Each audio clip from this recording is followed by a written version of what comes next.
The brother called Abdul Karim is asking that if he got a young child, of course, got someone's daughter, when the daughter is abandoned, they took care of them, and then when they grow up, he's asking that is he allowed to marry them? First of all, there is no adoption in Islam. So a lot of the people think that, oh, this is a poor child. It is 2 months old. We found her at the steps of the masjid. We found her in an orphanage. Somebody threw her in a dumpster. We took her, we took care of her, and we raised her as our own child. Not only that, Sheikh, we gave her our name, or we gave him our name. This is totally haram, not accepted. In the same chapter, Surah Al-Ahzab, Allah Azza wa Jal says, "Ud'uhum li'abaihim." Call them after their parents. It is not permissible in Islam to call an individual after someone other than his father or his family. Like a lot of these colonial countries, or countries that were I don't know what's the verb. Colonized. Okay, you know, my English is lousy, but I told my wife I would like to marry an American, but she gave me a black eye for 5 days. Then I started to see. So colonized. The countries that are colonized by the West, unfortunately, have this strange custom. A woman who's been living under her father's roof for 20 years, proud of him being her father, proud of her tribe, proud of her family name. Once she gets married, she changes her name to her husband's name, abandoning her father, her tribe.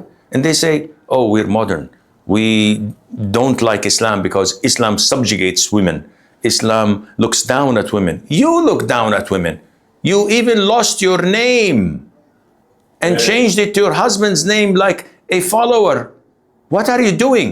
In Islam, there is nowhere in the Muslim world where you find a woman abandoning her father's name or her family's name. She is always carrying the same name. So this is an issue that we have to know. I cannot give a child a name stating that he's my son or my daughter, or give her my family name. Sheikh, but she doesn't have a parent. We don't know who she is. Well, give her a generic name. So for example, it was found in Kampala or in Uganda. Give her name is Fatima, first name. Her father's name is Abdullah, because Abdullah can fit John, Tom, Dick, and Harry. They're all Abdullah. They're the slaves and servants of Allah.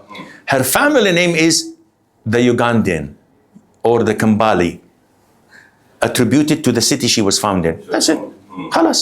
End of story. And she is brought up and raised in my house, knowing that she's not my daughter. Yes.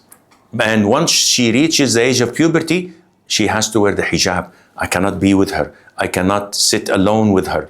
I cannot deal with her as a mahram of mine. She's a total stranger. Likewise, if it was a boy, when he reaches the age of puberty, my wife must cover. Sheikh, but she took care of him when he was 1 month old. Doesn't make her son. Doesn't make her mahram. And if you die, he can marry her. If she's a cougar and he's a gold digger. But yeah, anyhow, you know what I mean. This Islam, rulings of Islam are crystal clear, no ambiguity. Alhamdulillah. Alhamdulillah. Okay.